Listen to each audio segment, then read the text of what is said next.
जय हिंद साथियों, स्वागत है सबका आज के इंग्लिश ग्रामर क्लास में। तो आज की क्लास में हम लोग सीखेंगे कंजंक्शंस। इस वीडियो में हम लोग जानेंगे कंजंक्शन का डेफिनेशन, काइंड्स एंड एग्जांपल्स। तो आइए शुरू करते हैं। What is a conjunction? Conjunction क्या है? तो a word that is used for joining other words, phrases और sentences is called a conjunction. यानी वह शब्द जिसका प्रयोग वर्ड्स, फ्रेजेज और सेंटेंसेस को ज्वाइन करने के लिए यानी उन्हें जोड़ने के लिए प्रयोग में लाते हैं, उसे कंजंक्शन कहा जाता है। जैसे Neha and I visited the Taj Mahal. Neha और मैंने ताजमहल देखा।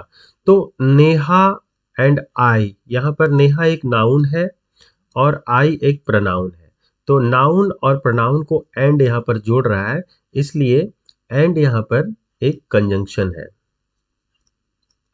इसी तरह से अगले सेंटेंसेस में भी हम लोग देख सकते हैं, do you have a rough notebook और at least a rough sheet of paper. ये पूछ रहा है कि क्या आपके पास एक रफ नोटबुक है, या फिर रफ नोटबुक अगर नहीं है तो कम से कम एक सीट ऑफ पेपर है आपके पास, ये पूछा जा रहा है। तो यहाँ पर और जो है ये दोनों सेंटेंसेस को कनेक्ट करने का काम कर रहा है, जैसे कि आप देख सकते हैं do you have a rough notebook और दूसरा है at least a rough sheet of paper. दोनों को कौन ज्वाइन कर रहा है? ऐड, सॉरी और वर्ड जो है ये दोनों को ऐड कर रहा है। उसी तरह से अगले एग्जांपल में हम लोग देख सकते हैं, I did not go to work today because I was not keeping well. ये क्या कह रहा है कि आज मैं काम पे नहीं गया क्योंकि आज मेरी तबीयत ठीक नहीं लग रही थी। तो बिकॉज जो है ये दोनों सेंटेंसेस को जोड़ रहा है, इसलिए बिकॉज भी इस सेंटेंस में एक कंजंक्शन है। तो she did not like the food yet she at it. Yet का मतलब होता है फिर भी। तो क्या कह रहा है कि she did not like the food, उसे भोजन अच्छा नहीं लगा, येट शी एट इट, फिर भी उसने खा लिया। भोजन अच्छा नहीं लगा फिर भी उसने खा लिया। तो येट दोनों सेंटेंसेस को जोड़ रहा है। I will be living tomorrow so I am trying to finish all the pending assignments. ठीक है, ये बोल रहा है कि कल मैं चली जाऊंगी, इसलिए मुझे अपने सारे असाइनमेंट जो है पूरा करना है। तो सो मतलब इसलिए, और यहाँ पर सो वही कंजंक्शन का काम कर रहा है, दोनों सेंटेंसेस को एक साथ जोड़ने का काम कर रहा है। तो आई होप आप लोगों को कंजंक्शन का डेफिनेशन समझ में आया होगा। अब हम आगे जानेंगे टाइप्स ऑफ कंजंक्शंस। तो यहाँ आप देख सकते हैं कि there are 3 types of conjunction. Conjunction कितने प्रकार के होते हैं? तो बेसिकली 3 प्रकार के होते हैं। एक कोऑर्डिनेटिंग कंजंक्शन, दूसरा subordinating conjunction and correlative conjunction. तो आइए हम लोग एक एक कर जानते हैं कि कोऑर्डिनेटिंग कंजंक्शन क्या होता है, सबऑर्डिनेटिंग क्या होता है एंड कोरिलेटिव कंजंक्शन किसे कहते हैं। यहाँ पर कोऑर्डिनेटिंग कंजंक्शन का मैंने पर्पस एंड एग्जांपल लिखा हुआ है। एक्चुअली कोऑर्डिनेटिंग कंजंक्शन है क्या?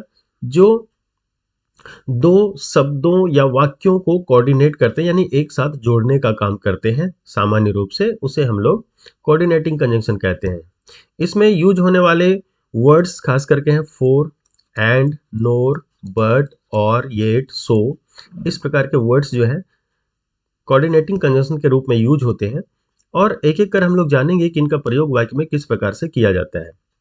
फॉर का प्रयोग किया जाता है टू शो रीजन, यानी किसी चीज का कारण बतलाने के लिए किया जाता है फॉर का प्रयोग। एग्जाम्पल के थ्रू हम देखेंगे, she bought a mango for she was hungry. उसने एक आम खरीदा, क्यों खरीदा? क्योंकि वो हंग्री थी, भूखी थी। तो यहाँ पर रीजन बता रहा है, आम मैंगो को खरीदने का रीजन बता रहा है फॉर। तो फॉर यहाँ पर एक कोऑर्डिनेटिंग कंजंक्शन है। उसी प्रकार एंड का प्रयोग किया जाता है मोर इंफॉर्मेशन को ऐड करने के लिए। उसमें और कोई इंफॉर्मेशन ऐड करना हो तो हम एंड का प्रयोग करते हैं। जैसे डिजायरी लिव्स इन अलास्का। डिजायरी कहाँ पे रहती है? अलास्का में रहती है। And she is a park ranger at the national forest there. और वहां पर जो नेशनल फॉरेस्ट है उसमें वो पार्क रेंजर है। तो यहाँ पर एक सेंटेंस है और इस सेंटेंस में एक्स्ट्रा इंफॉर्मेशन ऐड हो रहा है, और इसको ऐड करने का काम कौन कर रहा है? एंड। तो एंड यहाँ पर कोऑर्डिनेटिंग कंजंक्शन के रूप में यूज हुआ है। उसी प्रकार आगे नोर का प्रयोग है। तो नोर का प्रयोग क्यों होता है? टू ऐड नेगेटिव इंफॉर्मेशन, यानी एक नेगेटिव इंफॉर्मेशन पहले से है और उसमें एक और एक्स्ट्रा नेगेटिव इंफॉर्मेशन हमें ऐड करना है, तो वहां पे नॉर का प्रयोग होता है। एग्जाम्पल हम लोग देख लें, he does not enjoy eating vegetables NOR does he enjoy eating fruit. अब यहां पर हम देख रहे हैं पहले से एक नेगेटिव सेंटेंस है, he does not enjoy eating vegetables, यानी उसे सब्जियां खाना अच्छा नहीं लगता है और ना ही उसे फल खाना अच्छा लगता है। तो एक नेगेटिव सेंटेंस के साथ एक और नेगेटिव सेंटेंस अगर हमें ऐड करना हो, जोड़ना हो, तो ऐसे में नोर का प्रयोग किया जाता है। उसी तरह से बट का प्रयोग टू शो कंट्रास्ट, कंट्रास्ट को दिखाने के लिए, जैसे the class was difficult but everyone ended up receiving a passing grade. यानी क्या कह रहा है कि क्लास तो डिफिकल्ट था, क्लास यानी कोई भी सब्जेक्ट की बात की जा रही है जो बिल्कुल भी डिफिकल्ट था, कठिन था, लेकिन फिर भी सभी ने पासिंग ग्रेड जो है वो रिसीव कर लिए। तो बट जो है यहाँ पर एक कंट्रास्ट के रूप में यूज हो रहा है। उसी तरह से और का प्रयोग टू गिव अ चॉइस, दो में से एक चॉइस को अगर हमें सेलेक्ट करना हो तो उसमें और का प्रयोग करते हैं, जैसे we can see a horror movie और we can see an action movie. यहाँ दो में से एक को सेलेक्ट करना है, एक चॉइस है इसमें, या तो हम लोग हॉरर मूवी को देखें या फिर हम लोग एक्शन मूवी को देखें। तो ऐसे सेंटेंसेस को कंबाइन करने के लिए और कंजंक्शन का प्रयोग किया जाता है। उसी प्रकार येट, येट का मतलब होता है फिर भी, टू शो कंट्रास्ट, इसके द्वारा भी कंट्रास्ट शो किया जाता है। The test was difficult yet everyone received higher than a C grade, यानी टेस्ट काफी डिफिकल्ट था, इसके बावजूद यानी फिर भी लोगों ने, सभी ने, everyone received higher than a C grade, C grade से हायर मार्क्स सभी ने लाए। तो इसी प्रकार सारे कोऑर्डिनेटिंग कंजंक्शन का प्रयोग किया जाता है, सो का भी इसी तरह से किया जाता है। तो चलिए आगे बढ़ते हैं। The next one is subordinating conjunction. हम लोग जानेंगे सबऑर्डिनेटिंग कंजंक्शन क्या होता है। A subordinating conjunction is a word used to complete an independent clause and a dependent clause in a sentence. They help in forming complex sentences.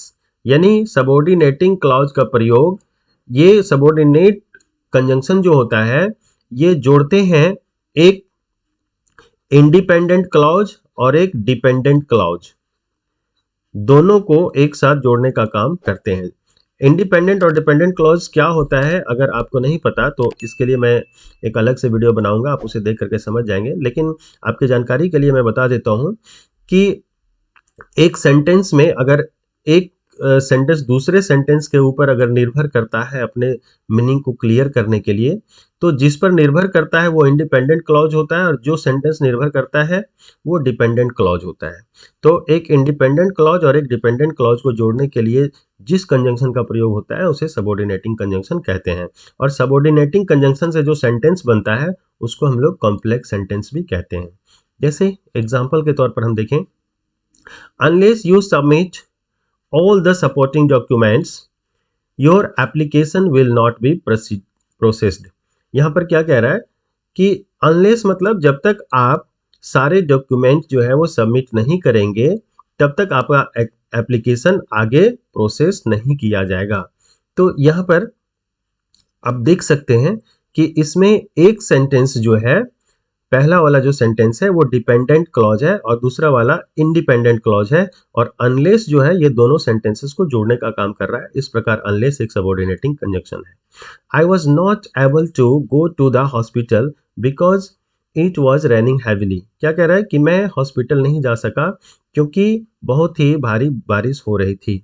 तो यहाँ हम देख सकते हैं कि एक सेंटेंस जो है I was not able to go to hospital, ये एक इंडिपेंडेंट क्लॉज है, लेकिन बिकॉज इट वाज रेनिंग ये एक डिपेंडेंट क्लॉज है। तो ये इसके ऊपर डिपेंड करता है और बिकॉज से दोनों सेंटेंस आपस में ज्वाइन हो रहे हैं, इसलिए बिकॉज यहाँ पर एक सबऑर्डिनेटिंग कंजंक्शन है। उसी प्रकार नेक्स्ट सेंटेंस में देख सकते हैं कि व्हेन एक सबऑर्डिनेटिंग कंजंक्शन है and the last one is although, although भी यहाँ पर एक सबऑर्डिनेटिंग कंजंक्शन है। तो आपको समझ में आ रहा होगा। चलिए आगे बढ़ते हैं। यहाँ पर सबऑर्डिनेटिंग कंजंक्शन के कुछ लिस्ट दिए हुए हैं, आप इसका स्क्रीनशॉट लेकर के इसे याद कर लें।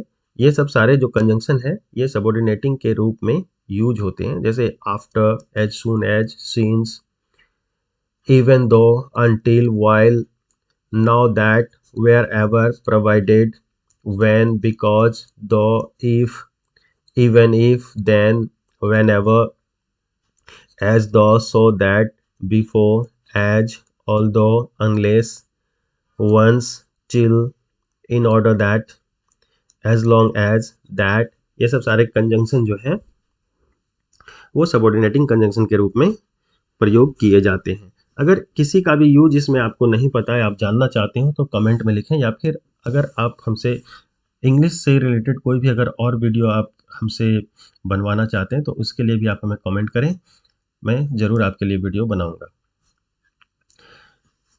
The next one is correlative conjunctions. Correlative conjunction क्या होते हैं? A correlative conjunction seems to be used in pairs and they correlate in order to make connections and provide equal importance to the points that are discussed in a sentence। यानी correlative sentences जो होते हैं ये pairs में use होते हैं। जैसे यहाँ पर आप देख सकते हैं either or, ये दोनों का एक पेयर है। neither nor, ये भी एक पेयर है। नॉट ओनली बट ऑल्सो, इस तरह से ये पेयर में आते हैं। और इधर के बाद जो वर्ड आएगा और के बाद जो वर्ड आएगा, इन दोनों में एक इक्वालिटी भी दिखाया जाता है। इस प्रकार से कोरिलेटिव सेंटेंसेस का यूज होता है।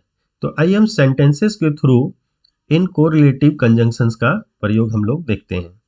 जैसे either you learn how to do it और you will have to face the consequences। यहाँ पर दो ऑप्शन दिया जा रहा है, दोनों में इक्वालिटी दिखाया जा रहा है कि या तो आप इस काम को कैसे किया जाता है वो सीख लो, या फिर इसकी कठिनाइयों को झेलो। दो में से कोई एक काम आपको करना पड़ेगा और दोनों का इक्वल इंपॉर्टेंस है। और neither nor, जब दो में से एक भी नहीं होता है तो neither nor का प्रयोग होता है। neither did Rachel nor his friends make it to the event। यानी दो में यहाँ पर दो कैरेक्टर्स हैं, एक रेचेल है और दूसरे उसके फ्रेंड्स हैं, दोनों ने किसी ने इवेंट नहीं किया, इवेंट में नहीं किया। उसी तरह से not only but also, not only did they block the road but also kept shouting slogans। यानी उन लोगों ने सिर्फ रोड जाम नहीं किया बल्कि वे लोग चिल्ला चिल्ला करके नारे भी लगा रहे थे। तो नॉट ओनली बट ऑल्सो में एक काम के साथ दूसरे काम को ऐड किया जाता है, दोनों का सेम इंपॉर्टेंस होता है। उसी तरह से वेदर, नो सूनर देन और rather than, such that, scarcely when, as many as, both and, इस तरह के कोरिलेटिव कंजंक्शंस का प्रयोग किया जाता है। तो आई होप स्टूडेंट्स आप लोगों को कंजंक्शन का ये चैप्टर समझ में आया होगा। अगर किसी भी प्रकार का डाउट हो तो आप हमें कमेंट जरूर करें। थैंक यू एंड जय हिंद।